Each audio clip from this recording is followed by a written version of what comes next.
Today we're going to simplify a rose into its shapes, and I'm going to give you a photograph to use. So let's get started.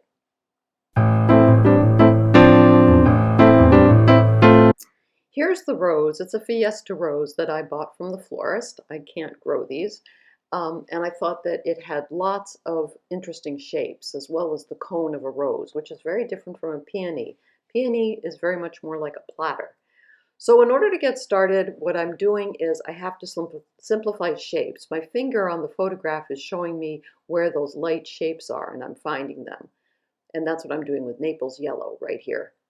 This might be Naples yellow with a little bit of an actual pale yellow in it as well. I knew that I wanted to play with shapes, and I also wanted to use limited strokes. I also wanted to be able to use neutrals. So although this rose is mostly orange, I'm going to be putting a lot of blue into my oranges in order to, there, you see right there, that's an orange with a lot of blue in it. In order to get that, I don't know what you call that, kind of a gray, or, it's kind of that color when you look at a photograph and you think, I don't know what that color is. You can identify the value, in other words, how light or dark it is, but you can't really tell what the color is.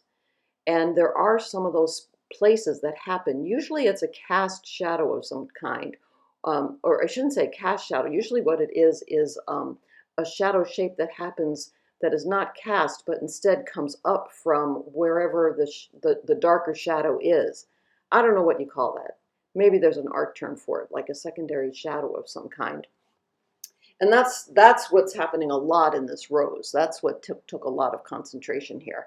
I could, oh, and I should also say I'm using a large brush for me. This is number 14 flat, because what I want to do is I do want to simplify the rose as much as I can.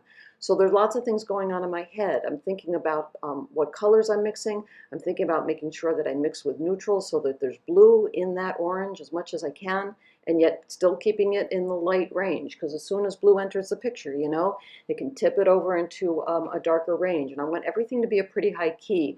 My goal here is to have everything be like a value of 5 or above. And that will let me not create harsh shadows. I want that softness that you get from a floral form. Those are all my goals. I shoot high.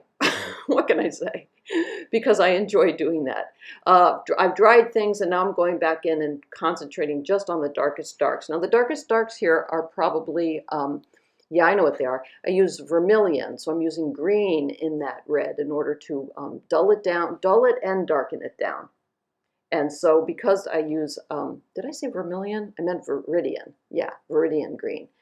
I know that I want to use that in the foliage as well. This is when things, for me, become really complicated, because now I have to sort of decide, since I'm not painting petal by petal, I have to really squint and look at what do I see as being the most important shapes that I want to emphasize. It's similar to editing a paragraph or a story after you write it. I don't want to include everything. And the temptation is to do that. Now, one of the ways to stay out of that temptation is to keep using a big brush. The bigger brush just won't let me get into that place where I start licking the paper and go dab, dab, dab, dab, dab, dab. So that's a good thing. It's a good tool. Here I am coming in with absolutely what I see as being the darkest of the darks, and finding those shapes. Now I did, as you know, if you follow this channel at all, you can see that I've been doing this for a long time. I want to get better and better at doing it, and I've been doing it with simpler forms, apples and pears and lemons and those kinds of things. Grabbing the rose today was more of a challenge because there's just much more going on in terms of shapes. But I felt up to it today. I had the energy, I felt up to it, and I put the photograph at the beginning of this video in case you want to screen capture it and do your own rose. It's a lot of fun, is all I can say. So remember to keep the whites of your paper white and your paints wet, mask for value, mix for color, and please join my YouTube channel or tell a friend to, and I will see you next time. And I think I'm going to play with roses for a little bit. But I'm a fickle artist, as you know. I may completely change my mind. Okay, bye-bye.